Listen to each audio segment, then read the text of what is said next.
Y es oportuno en este momento para recordar cosas pasadas, porque más adelante vamos a explicar algo del presente. Y cuando digo cosas del pasado, me refiero al siglo XIX exactamente, porque en la segunda mitad de este siglo se forjaron ideas a nivel regional y nacional para la creación de un medio de locomoción que sirviera al gran estado de los Andes como válvula para poder sacar productos, mercaderías y personas hacia los puertos del país, tomando como punto de partida el río Catatumbo en la confluencia del río Zulia, el cual se une con el lago de Maracaibo para poder navegar hacia lo que es Maracaibo y de allí en vapores de la época salir hacia el exterior del país o a otras partes del país como Caracas, Puerto Cabello y La Guaira. Cuando me refiero a esto es porque nosotros estamos anclados en las montañas andinas y todos los pueblos que tienen un río navegable o están a orillas del mar no tienen problemas de comunicación con el exterior. Pero nosotros en estas montañas teníamos que buscar la válvula o la medida de escape para poder comunicarnos con el exterior y a su vez traer del exterior muchos productos a nuestra tierra de la montaña tachirense. En el siglo XIX, el sitio que ocupa esta población, llamada San Félix, parroquia Río Alberto y del municipio de Ayacucho del estado Táchira, pues eran unas selvas, eran terrenos propiedad de la nación venezolana, que es lo que se le conoce como terrenos ejidos. Pero un hombre muy adelantado, con unas ideas muy futuristas, decidió hacer una negociación con el gobierno nacional de la época y en una travesía que hizo hacia Caracas, pudo adquirir parte de estas tierras a la nación venezolana a través del Ministerio de Fomento, que fueron las personas que le dieron la propiedad, la cual se registró en la oficina de registro subalterno del municipio de Ayacucho, que funciona en la ciudad de San Juan de Colón. Pero esta compra tuvo sus productos y sus raíces primero y luego los frutos que dio posteriormente. Porque cuando hablamos de que nuestra tierra necesitaba una salida hacia el exterior, es porque en 1880 ya se venía forjando la idea, en época del general Guzmán Blanco, de crear una línea férrea que uniese el lago de Maracaibo, o sea, la zona sur del lago, con las tierras tachirenses. Y esto no había, sino la mejor medida era hacerlo a través de un ferrocarril. Para entonces ya teníamos el ferrocarril de Cúcuta, que viajaba en el mismo sentido, pero de la población de Cúcuta, San José de Cúcuta, en el norte de Santander, con lo que se llama o conocido Puerto Villamizar.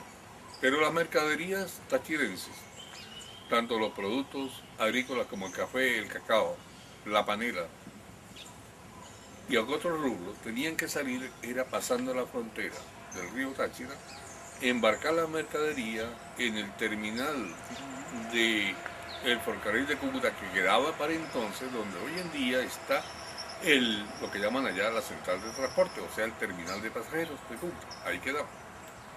De ahí se pagaban los fletes para llevar esta mercancía hasta el puerto de Villamizar. Y luego en piraguas, pequeñas canoas, se llevaban hasta la confluencia de los ríos Zulia y Catatumbo para tomar el lago de Maracaibo y llevarlo en piraguas más grandes hasta Maracaibo. Este era el comercio, pero nosotros necesitábamos particularmente una vía férrea nuestra. Se hicieron muchos intentos. El general Pulgar, Maracaibo, hizo varias solicitudes para conseguir el permiso de instalar el ferrocarril, trayendo la maquinaria de Francia, de varias partes de Europa. Y era una concesión que iba a otorgar el ministerio. También en otra oportunidad el mismo presidente Hugo Blanco intervino, en donde él iba a ser el promotor de una línea férrea, pero el capital lo colocaba él y él iba a ser el dueño del ferrocarril. Tantas vueltas dio estos estudios que iban y venían, y con el transcurso del tiempo, los levantamientos topográficos de las líneas se hicieron. Los ingenieros de la época tenían toda la información Pero como dice, no hubo esa suerte para aquellas personas que forjaron esta idea en el momento. Más tarde, una familia residenciada en Maracaibo, de origen extranjero europeo, la familia Roncayolo, con don Benito Roncayolo a la cabeza, y su tío Alberto, que es ingeniero, y otros familiares, decidieron hacer la solicitud de este permiso para instalar este ferrocarril. Pues tuvieron la suerte que el gobierno les otorgó la concesión y ellos tuvieron la posibilidad de que estos estudios que se habían hecho previamente los utilizaron para el desarrollo de la misma línea férrea, la cual se hizo realidad en el año de 1895, cuando desde el puerto de Encontrados despegó el primer viaje en ferrocarril con las locomotoras que llegaron hasta ciertas estaciones que se fueron construyendo a lo largo del tiempo. De ahí pensamos y conocemos aquello del kilómetro 99, el kilómetro 97, el 104, el kilómetro 5, la estación de Encontrado, la estación del Guayabo, Estado Zulia, la de Gallinero, en fin. Cantidad de estaciones que se hicieron hasta llegar a La Fría. A comienzos del siglo XX exactamente, se llegó a La Fría, pero de ahí no teníamos nada. Y se pudo hacer dos adelantos al final del siglo XIX hasta el punto que se conoce como el cruce de la Huracán, donde se estableció la estación ferroviaria de la Huracán. Eso dio pie a que la idea de llevar el ferrocarril no hasta acá, hasta esta población, sino hasta San Cristóbal, y unirla con un puerto vía el llano, era una idea muy genial, pero también era muy costosa porque aquí esto es tierra plana. Ya proyectarse hasta la montaña había que salvar pendientes bastante fuertes y desniveles bastante topográficamente muy altos que no sirven para la ruta férrea. Pero el ferrocarril tuvo su comienzo y llegó hasta un punto terminal en un momento determinado. ¿Por qué? Cuando hablamos de que un hombre adelantado y con una cierta noción futurista había adquirido estas tierras, nos estamos refiriendo al general Pedro Nolasco Olivares Medina. General por aquello del otorgamiento de títulos militares que lo hacían los gobiernos. ¿Por qué? Primero, por la afinidad con el gobierno. Segundo, porque eran personas de cierto dinero, de cierta capacidad económica y que fingían estos pueblos como caudillos. Y los presidentes de Estado de Venezuela en turno necesitaban de tener esas relaciones muy buenas establecidas en esos pueblos, en estos estados, porque a la hora de un levantamiento, estas personas contribuían con el gobierno levantando recursos, tanto de guerrilleros, de armas y tal, para defender la causa de los gobiernos en un momento determinado, como también había otros que hacían lo mismo, por el contrario. Buscaban los guerrilleros, buscaban los hombres y se levantaban armas en contra del gobierno. Pero este fue el motivo por el cual la compañía Roncayolo, que dio el título a la empresa como Gran Ferrocarril del Táchira, hizo conversaciones con este general Pedro Nolasco Olivares Medina con la intención de que le otorgara un permiso para poder desarrollar el ferrocarril entre las tierras que iban de la Huracán hacia el norte del estado, o sea, hacia Encontrado, y la parte que le faltaba a ellos para poder llegar de la Huracán hasta aquí, hasta San Félix. Pues ese contrato se realizó y se registró. Y eso trajo como una buena contribución al desarrollo del resto de la zona. Pero decíamos que en el siglo XIX esto eran montañas, esto eran potreros, selvas virgen. Y es aquí donde llegan y se instalan posteriormente, ya adelantado del siglo XX, lo que conocemos y es el sitio donde estamos como la Estación Central del Táchira. Ese fue el nombre que recibió la estación del ferrocarril, el primer nombre. Ahora, mucho antes de instalarse esto, en el siglo XX, a comienzos del siglo XX, por estas tierras pasó una persona muy importante de este país. ¿Por qué? Porque en 1899, después de la invasión que hizo el general Cipriano Castro, atravesando el río Táchira con 60 hombres y posteriormente haciendo un movimiento revolucionario hacia Caracas, obtuvo el gobierno cuando sacó del mismo al general Ignacio Andrade. Y como era lógico, su esposa tenía que ir a reunirse con el señor presidente, su esposa, en Caracas.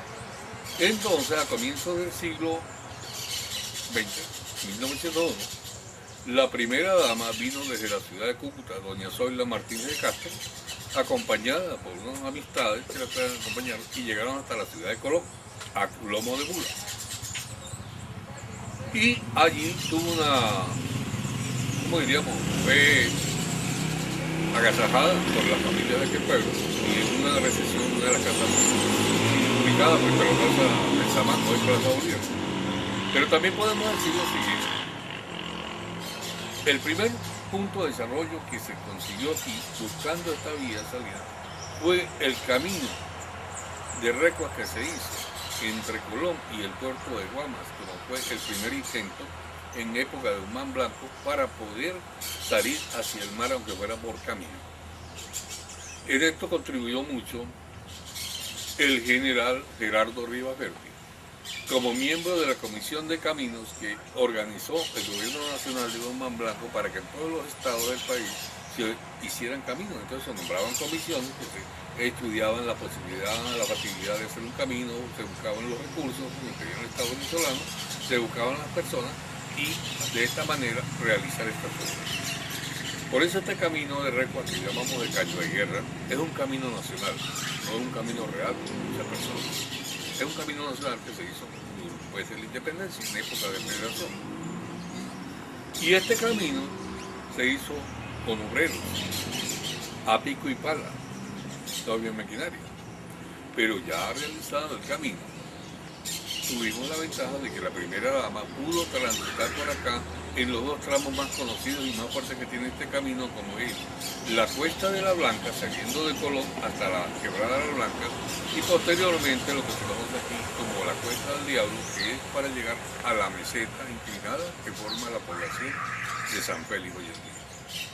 La primera dama, en esa época no había pueblo, por aquí pasó el lomo de mula, hasta llegar a la estación del ferrocarril en La Huracán, donde tomó la locomotora, el vagón, que la llevaría hasta Encontrado, y de allí, en Piragua, fueron a Maracaibo para tomar el barco.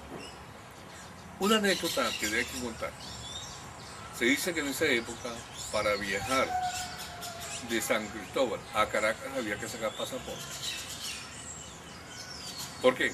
Porque resulta que los barcos, más que todo, unos eran de bandera venezolana, otros eran de bandera extranjera, en Maracaibo. Pero no iban directamente a Puerto de la Guaira o Puerto Valle, sino que había que hacer travesías a Curazao, Aruba y Bonaire, que son de bandera holandesa.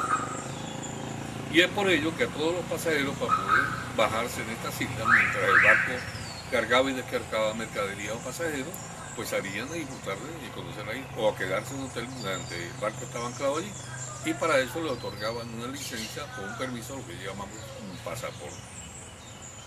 Y de esta manera la primera dama llegó hasta Puerto Cabello, donde el presidente Cipriano Castro vino a recibirla y tuvo su abrazo. Esa es la primera persona importante que vemos que pasa por acá. Cuando estamos aquí en esta población, se hizo el contrato con Pedro Nolasco Olivares de dar el permiso, y yo le otorgué un permiso en el cual cede, según el documento, 11 metros de ancho para la vía férrea. Permite que el ferrocarril o la empresa tome agua de todos los manantiales y ríos que atraviesan la propiedad de Pedro Nolasco Olivares, que exactamente los estados son los siguientes. Por el norte, la quebrada de la Huracán. Por el sur, la quebrada de la Blanca. Por el este, el camino de Recuas, que dicen que es que pasa por encima de lo que hoy conocemos como Caliche Arriba, el camino de los Cachos. Y por el oeste, con el río Lobagueterito. Eso era la propiedad que adquirió Pedro Nolasco Olivares en dos compras. Una que la hizo la nación venezolana y otra parte que la adquirió a una familia de este sector.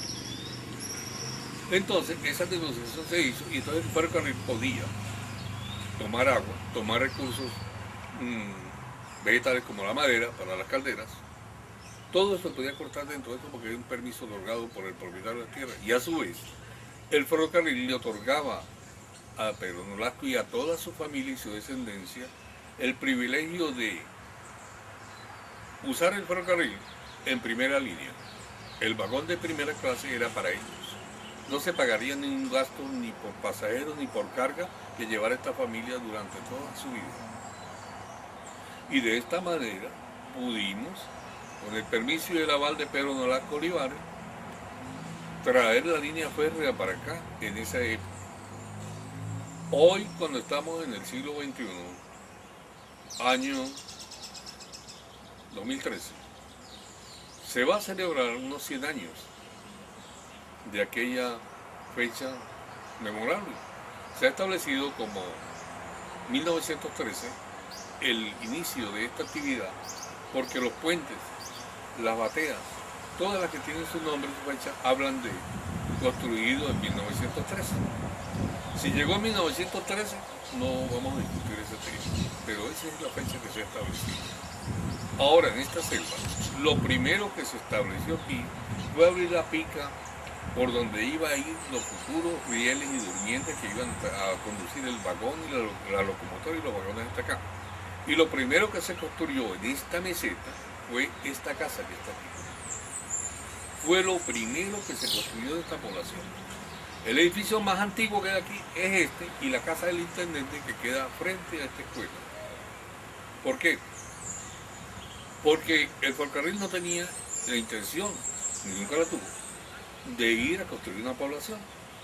Así como habían hecho las otras estaciones, desde Encontrado para acá, esta era una estación más, que llegó, por cuestiones del destino, a ser la estación terminal porque de aquí no siguió el ferrocarril. Se decía que iba a haber una línea que iba a proyectarse hasta la ciudad de Colón y que iba a estar la estación más o menos por donde está la unidad Tulo Ferrocarril.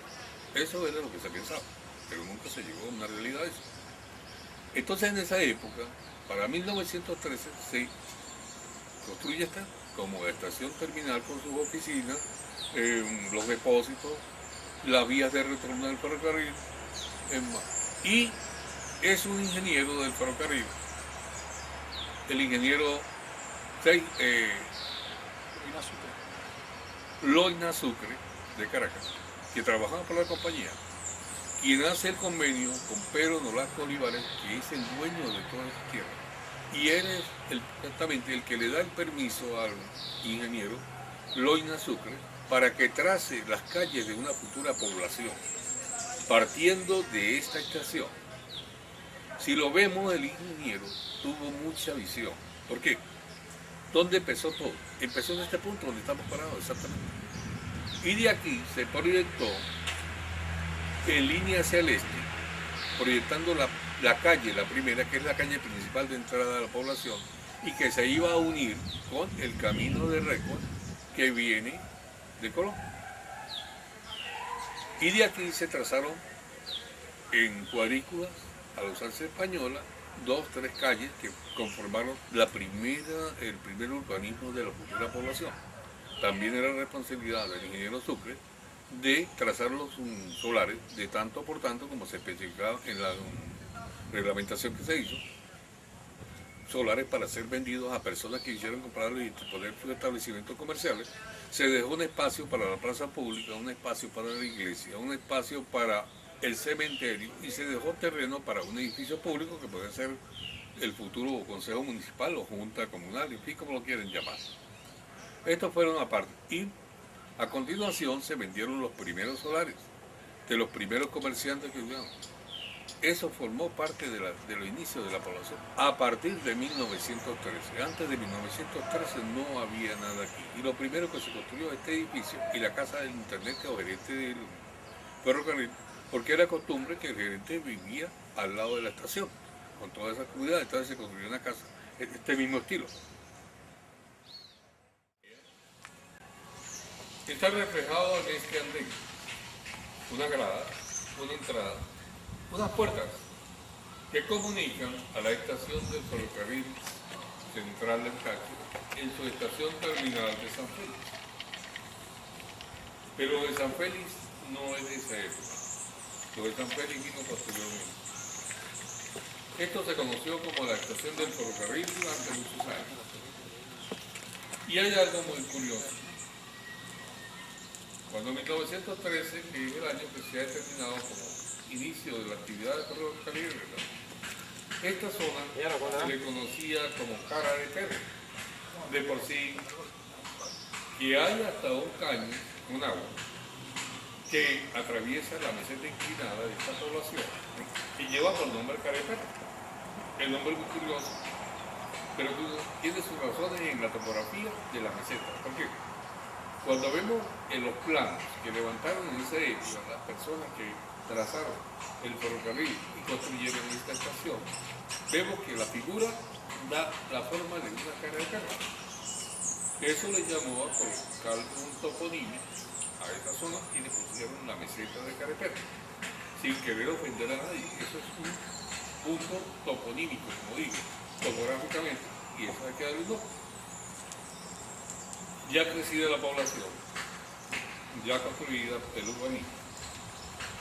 A Táchira llegó en 1925 el primer obispo que venía de Valencia y lo conocimos como Monseñor Tomás Antonio San Miguel, a tomar por primera vez la diócesis de San Cristóbal. Y posteriormente, ya instalado, se cuenta que era normal que hiciera una visita pastoral por todas las poblaciones de Táchira, del cual dependían de la diócesis que él dirigía. Y en una visita hacia acá, primero por la curiosidad de la parroquia, y segundo por el atractivo que significaba el ferrocarril, porque en Valencia también había ferrocarril ya hacía años anteriores. Entonces determinó venir a esta población a celebrar su misa y la visita pastoral. Y dentro de las cosas que le llamó la atención es que él venía a la estación del ferrocarril. Pero aquí se enteró de que a la población se le denominaba con el nombre de cara de perro y no le pareció, según las crónicas de la época, que ese era un nombre muy atractivo para una población. Y él determinó que el día de que vino a visitar esto era el día que el santoral católico celebra el día del mártir africano Félix, mejor conocido como San Félix, y se dice que fue Monseñor San Miguel, primer obispo de Táchira, quien determinó que de ahora en adelante esta población, con esa visita pastoral, se llamaría San Félix. Alguien dirá, bueno, ¿y quién es la autoridad? ¿Qué vamos a hacer? Era el obispo de Táchira. Vamos a decir que no. Esos fueron los personajes de los primeros que vinieron para acá. Pero también, mucho antes, aquí hubieron personajes muy importantes que pasaron por estos salones, como fue el general Eustopio Gómez, quien fue el promotor de la carretera central del Táchira, que tenía su inicio en Rubio, y su llegada aquí a Estación Táchira. ¿Por qué? Porque ya el gobierno nacional sabía que la estación se iba a construir, la estación aquí de Táchira. Y entonces ellos decidieron hacer el trazado de la carretera que salía desde Rubio y venía a terminar aquí, en la carretera. Para 1910, la carretera ya estaba construida, no asfaltada. Pero la carretera llegó antes del ferrocarril. Y es por eso que cuando el ferrocarril llegó, uno de los primeros visitantes que vino a este pueblo fue el general Eustopio Gómez para admirar la obra del gobierno del general Juan Vicente Gómez, porque todas estas obras se hacían bajo el permiso y el tutorial del mismo general Gómez. Entonces era otra de las personas muy importantes que llegaron aquí. Pero también podemos narrar algo que yo oí cuando era niño. En época del general Marcos Pérez, que muchos han dicho que es dictadura, llegó aquí una de las personas que estaba en la resistencia. Vivían ocultos, claro, luchaban contra el gobierno, tenían que estar ocultos, ¿sí? Entonces, en una oportunidad, aquí en la estación Táchira, aquí había oficinas de la Secretaría Nacional. Y se cuenta que se supo que venía disfrazado en el ferrocarril el líder del Partido Democrático, el doctor Leonardo Pineda, y eso fue un atractivo para que toda la gente viniera a recibir a Leonardo aquí en esta estación. Y Y dentro de la anécdota, primero, los amigos que estaban de la ciudad nacional conocieron al doctor Leonardo y entonces hicieron la misma cosa. Las personas que vinieron a recibir al doctor Leonardo también vinieron para rendirle saludos cordiales, de buen amigo, de buen compañero, de buen líder político. Y la sorpresa que cuenta uno de esos líderes, de las personas que vinieron, es que siendo representante del Partido Democrático, cuando el doctor Leonardo se bajó en esta estación, en este mismo hangar, en este andén, que anda la gente, dice, fue a saludar a políticos que conocía que eran del partido contrario, del URD, del Partido Comunista y del Partido Café. Cuando se le preguntó al doctor Leonardo que por qué él saludaba a los contrincantes aquí en la estación, que por qué no los saludaba yo que eran los que venían de Dios, porque ustedes ya están convencidos. Ahora tengo que convencerles a los contrarios, por eso tengo que saludarlos de esta manera también. Esa fue una salida política del doctor Leonardo de esta estación. Y así era. Posteriormente el doctor Leonardo, él había sido gobernador del Táchira en una época, en los años 42. Esas son de las personas importantes que han pasado por aquí, de algunos, han pasado mucho. Pero cuando vemos el ferrocarril, ¿qué significó para nosotros el ferrocarril? Una actividad antes del ferrocarril, como contábamos anteriormente. Pero el ferrocarril, aunque tuvo una concesión de 90 años, desde 1895, que debería haber terminado su ejecución o su permiso en 1985, no fue así. Porque vino a terminarse fue en 1955 en este punto. Empezó en Encontrados y terminó la estación aquí en el ferrocarril. Y cuando se terminó, la primera actividad o la primera estación que se cerró fue la última. No dicen los primeros, no los últimos eran los primeros. Pero esta estación, que fue la última, fue la primera que se cerró. Después se cerró la de la fría y así se fueron cerrando hasta que el ferrocarril terminó su actividad. ¿Qué significó? Bueno, el desarrollo para el estado Táchira. Toda la población del Táchira y aquí del norte de Santander, muchos andaban en este ferrocarril para poder ir a Maracaibo, de ir al puerto de La Ceiba, de ir a cualquier otra población que tuviera esta ruta. Pero ya después, en 1952, ya se inaugura la carretera panamericana, casi en su totalidad. Y esto abre un compás económico para el país, en el cual vienen a circular las mercaderías al mayor en autocamiones o gandolas, camiones de la época y después camiones mucho más grandes. Y estos fueron desviándose hacia otra ruta. En cambio, el ferrocarril va en una sola dirección. Y aquí era de San Félix hasta Encontrados. No se hicieron derivaciones de la vía belga. Excepto la desviación que se hizo desde Orope hacia lo que conocemos como Boca de Grita para unirse con el ferrocarril de Cúcuta a través del puente Unión, que todavía existe. Pero el acabose de este ferrocarril lo viene en parte que no se abrió más rutas donde el ferrocarril pudiera extenderse. Y la carretera hizo otras rutas y otras veredas y otros sectores para poder desarrollar la economía. Eso fue en parte lo que se establece como la pérdida de la primera vía férrea que hemos tenido en nuestro estado Táchira. También, nadie se preocupó en esa época de pedirle al gobierno nacional que dejara el ferrocarril como estaba con fines turísticos, que hoy en día, a esta edad, a 100 años, tendríamos el mismo ferrocarril, la misma locomotora, pero con fines turísticos desde aquí hasta Encontrados. Pero no, todo se desmanteló, se acabó. Esto es lo que significa. San Félix es una población que en el año 55 quedó como pueblo minero. Se acaba el mineral y todo el mundo se va. Hasta ahora, de los años 60 por acá, se ha ido reactivando poco más. Y esta estación, que anteriormente fue para, dijimos anteriormente, hoy en día funciona en la escuela, una institución educativa, y conserva todavía las instalaciones originales como la hicieron en 1913. Gracias a una familia llamada Roncayol, que tuvo la preocupación de traer un desarrollo hasta el Táchira. Hoy, cuando estamos celebrando, o vamos a conmemorar los 100 años de la llegada de la locomotora a esta población, no debemos olvidar que fueron los gobernadores de este desarrollo y que estamos aquí porque ellos trajeron esta vía férrea, si no, no estaríamos escuchando este país.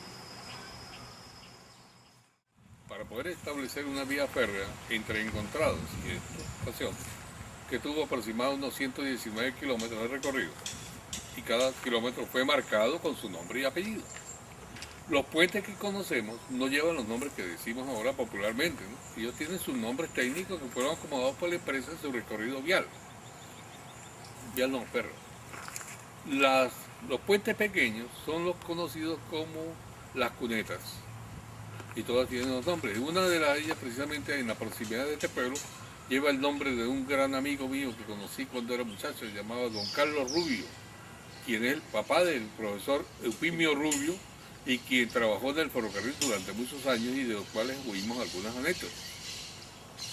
Pero hacer el ferrocarril no fue cuestión de una sola familia.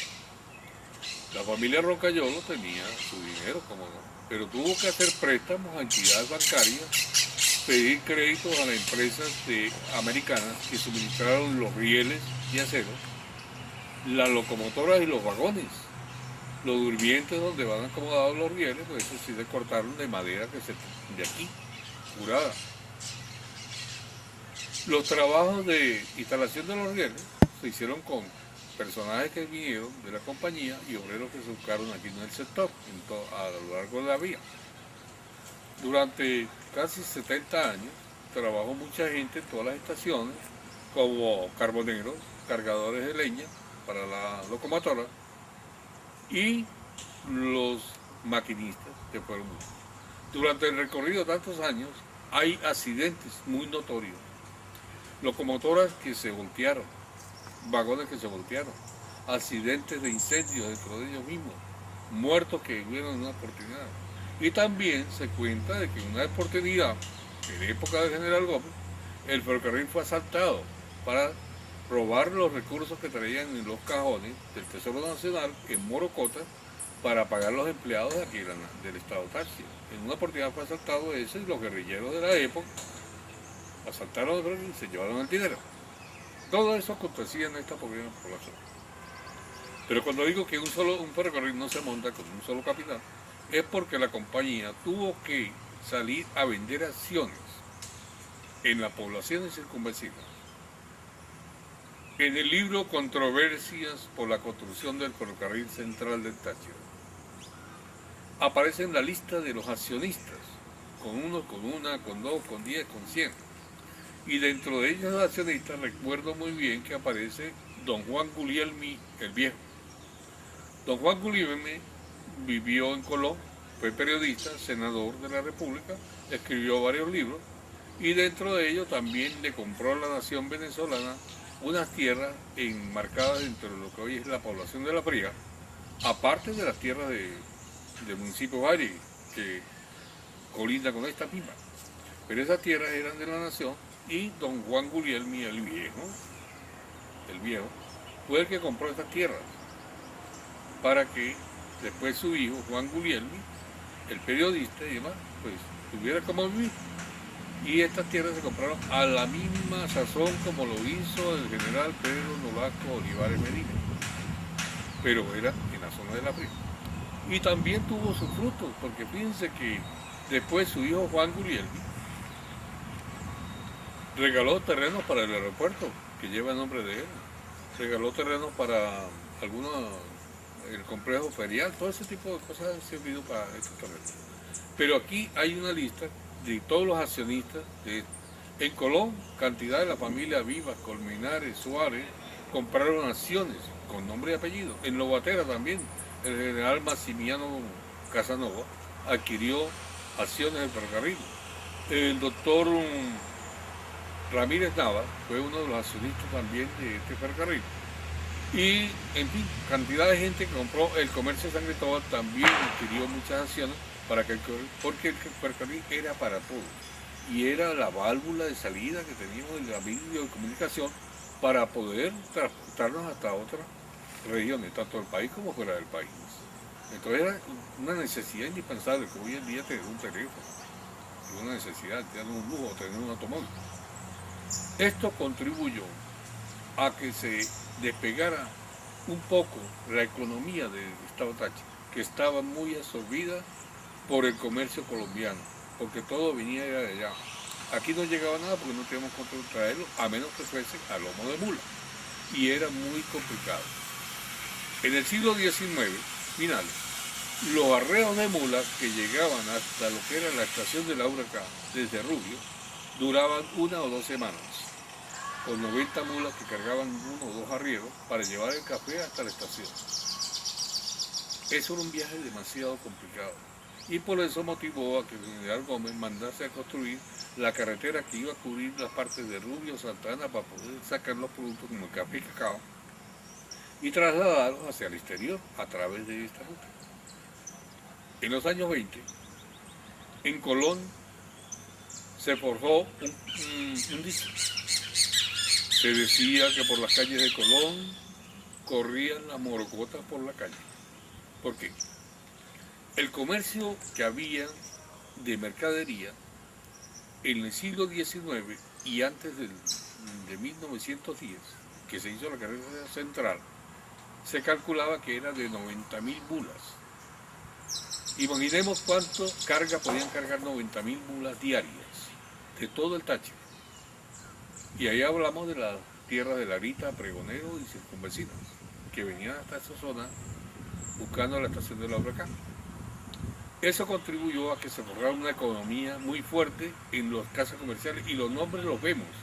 Todavía en los periódicos aparecen casas como la Casa Van Diesel, la Bremer Mole, la Botica Alemana, que se establecieron aquí en Colón, en San Cristóbal, en Rubio, en todas partes. Eran casas en encomenditas, algo así, que servían de compradores y vendedores, de compradores de productos para llevar a Estados Unidos o Europa, y de vendedores de productos que venían igualmente de esos países. Entonces se formó una economía muy grande, había mucho dinero comercialmente, se corría el oro, porque era la moneda de tráfico normal. Aunque había el fuerte de plata, que ya se habían construido y se habían autorizado en el gobierno de Guzmán Blanco varias emisiones, pero lo que mayormente la gente confiaba en la moneda era la morocota, la libra y el cuarto de morocota en oro, que era la forma de comerciar toda persona, tanto de aquí como de Colombia. El oro es una cuestión que todo el mundo lo reconoce y no tiene problemas de cambio. Esa fue la parte económica. Ahora, la pregunta es la siguiente: ¿cómo quedaron aquellos accionistas que adquirieron estas acciones y que al terminar en la última sesión que hubo, la última reunión de junta directiva que se realizó en Maracaibo, no tengo los datos de eso para determinar si se devolvieron algunos intereses, se devolvió el capital de aquellas acciones, o si eso quedó en borrón y cuenta nueva, porque según se estableció, la compañía más bien produjo pérdida. En vez de producir ganancias, le produjo fue pérdida. Pero esto fue el desarrollo del cual ahora vamos a conmemorar 100 años. Hablaba hace rato con unos amigos aquí presentes de que hubo algo así como una frase: la cuestión no es cumplir 100 años, la cuestión es cómo vivimos esos 100 años. Pero estamos aquí en el 2013 y esperamos, no nosotros, la población y las nuevas generaciones, que cumplan otros 100 años. ¿Cómo lo van a vivir? Esperemos que sea con la voluntad y la sabiduría que nos suministra Dios desde lo más alto de este universo. Y por eso estamos aquí, estaremos en esta celebración que es de un gran motivo de alegría para todos los tachirenses. Los 100 años de la llegada del ferrocarril Estación Táchira es un momento para que el pueblo tachirense se volcara aquí y conociera qué fue el ferrocarril, qué frutos dio y qué progreso trajo para esta región. Ya en plena actividad, produce añoranza. ¿Por qué? Porque era la actividad más grande diariamente en esta población. Primero, el ferrocarril tenía dos formas de identificarse: una campana que le hacía sonar el maquinista cuando estaba entrando a la estación y cuando estaba saliendo de la estación. También la utilizaba para llegar a las estaciones que estaban a lo largo de la vía férrea o de las subestaciones, que eran una parada que no tenían oficinas, sino era para que estuvieran allí el campesino o la persona que cargaba bultos o mercaderías. En todos esos puntos se paraba el ferrocarril. Pero también llevaba un pito que hace sonar, pero es el vapor. ¿Por qué? Porque el ferrocarril es una máquina que trabaja como una caldera de vapor, que es la que le da la energía a base de carbón o leña. Y eso producía el vapor para encender los quemadores que daban la energía a todo el mecanismo que mueve la locomotora. Cuando la bomba de vacío que tiene ellos, el cuerpo donde está el vapor, llegaba un momento que hace el mismo efecto que hace una olla de presión, que cuando está cocinando dispara el vapor excedente por una válvula. Bueno, este sonido lo hace por un pito, que esa es la válvula de escape de la locomotora, o sea, de lo que es el cuerpo de la central de la cámara de vapor. Ese excedente es lo que produce el sonido que el maquinista disparaba para liberar de mucho vapor, mucha presión a la misma locomotora. Estas eran las dos cosas características. A lo largo de la vía se oía este ruido del pito, pero cuando se entraba a la estación era la campana que sonaba. Una de las características de esta estación es que en la oficina de entrada, donde se compraban los boletos y se pagaba el abordaje del mismo, había un reloj pegado a la columna de la pared, un reloj de pared, que decía Ferrocarril Central Táchira de la estación. Eso no está aquí ahorita.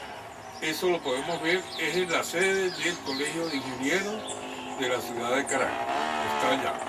Por lo menos está, lo conservan. Aquí de la estación no quedó nada no recuerdo. Ninguna campana, no quedó ningún riel, no quedó ningún diente, todo se acabó. Pero digo que era muy emocionante esa época del ferrocarril, porque el ferrocarril llegaba en ciertas horas, horarios establecidos, y llegaba en varias horas al día. Este patio era el patio de llegada de los automóviles y al comienzo de los autocamiones, porque el ferrocarril venía en 2 oportunidades diariamente, según el horario que tenía establecido, en varias locomotoras, porque la vía férrea era una. Los vagones son muchos y las locomotoras fueron 14. Cada una de ellas tuvo un nombre característico. Había una llamada Maracaibo, había otra que se llamaba La Grita, otra con nombre de Cúcuta, otra con nombre de Venezuela.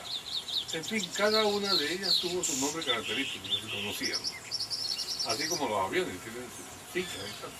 Pero entonces los mercaderes que venían con sus autocamiones a traer mercancía o a llevar pasajeros, también se caracterizaban porque no eran líneas de transporte, eran personas que tenían un autocamión para tal fin. Entonces le ponían nombre. Y recordamos mucho de eso, ¿por qué? Porque don Porfirio Arellano tuvo uno llamado 5 de julio y traía mercado, o sea, traía cargas y pasajeros para el ferrocarril y de aquí para allá. Estaba la Ballena Azul, estaba la Campirana, estaba el Cupido de Paco Suárez. En fin, todos los camiones que habían tenían su nombre y apellido. Y eso formaba parte del folclore de que venía la gente. Decía Pedro Fajardo, gran amigo, que fue fundador de la línea Colón, que en la época en que él trabajó con el piano Contreras, manejándole los camiones a un piano, cuando se llegaba a la estación, había una costumbre que había algunas personas que se montaban de primero para agarrar el primer puesto. Entonces Pedro Fajardo ya los conocía y le decía así: no hay problema porque agarren el primer puesto, pero si me pagan el pasaje sencillito. O sea, porque tenían la costumbre de dar un billete de 10 bolívares o un fuerte de plata de 5, y para esa época dar vueltas era muy complicado, la plata no circulaba así en todos los bolsillos. Entonces eso era de las cosas que ocurrían. Generalmente venían aquí cantidad de mercadería en camiones, autocamiones y automóviles o limusinas. Y aquí esta estación, cuando se hizo la inauguración, hubo una fiesta con todas las autoridades que vinieron invitadas y los dueños de la empresa Ferrocarril del Táchira. En los años 42, cuando funcionaba en Colón, el periódico colonense, se hizo aquellos famosos carnavales que se llamaron los carnavales de la simpatía, promovidos por la agrupación de aquellos jóvenes colonenses del Comité de Procultura, y uno de los bailes de una de esas niñas que quedó reina se hicieron fue aquí en la estación, porque ella era sobrina de un señor que trabaja aquí, como fue don Duilio Paulini Serena, hijo de don Pablo Paulini Serena y doña Eve de Ángel, y la primera de esta familia que llegó a Colonia en 1892. Y don Duilio Paulini de Ángel trabajó aquí en este ferrocarril, al igual que otros de la misma familia, y por eso se hicieron los bailes de ese carnaval en esta estación. Por más está decir que sí, añoramos en esta fecha conocer, por lo menos tenemos el edificio como testigo fiel de esta gran empresa que tuvo su inicio en el siglo XIX y culminó aquí en este pueblo en 1955. Para 1913, cuando abrió su actividad esta estación del ferrocarril, pues aquí no había luz, en verdad no había. Pero fue hasta 1942 cuando se estableció la compañía eléctrica Lo Acucho, con capital de personajes de San Juan de Colón y de Lobatera y los pueblos circunvecinos, y por eso lleva el nombre ese. Lo Acucho es distrito Lobatera y distrito de Acucho. Y eso contribuyó a que cerca de aquí es donde estaban la fuente de captación que dio agua para movilizar los generadores y poder producir la electricidad de Lo Acucho, que llegó hasta Zapel. Y esto que vemos aquí se instaló años después, en el año 42, que fue para darle luz a la estación. Esto tiene nombre de persa, es una persa donde van las líneas y los aisladores para poner las guayas eléctricas. Pero cuando hablamos de que no hubo luz sino hasta el año 42, hay una pregunta. ¿Y con qué se alumbraban entonces? No, la estación estaba muy bien dotada de un sistema eléctrico, pero era compuesto de tuberías galvanizadas con lámparas que trabajaban con carburo. ¿Cómo?